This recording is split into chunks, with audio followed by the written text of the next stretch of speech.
Como usar alarmes no Android. Olá, bem-vindos a mais um vídeo da RAT ADCC.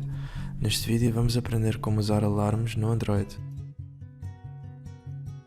Primeiro tocamos no ícone da aplicação de alarme do Android.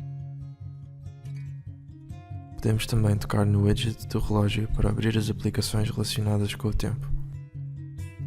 Tocamos no ícone com o símbolo mais para criar um novo alarme. Agora selecionamos a hora pretendida, seguida dos minutos, e tocamos em OK.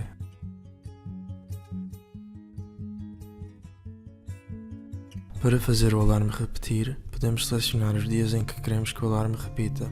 Neste caso, vamos selecionar de segunda a sexta.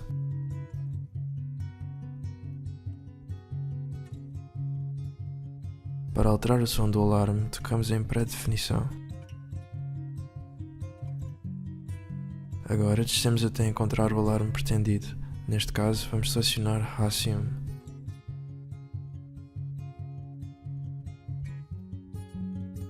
Tocamos neste símbolo para voltar atrás. Para pôr o alarme em pausa durante um determinado período, tocamos em Pausar alarme.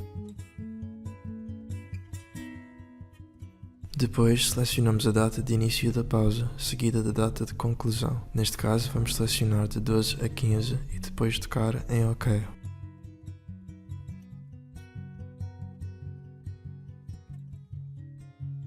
Finalmente, para eliminar o alarme, tocamos uma vez em Eliminar e este será apagado imediatamente.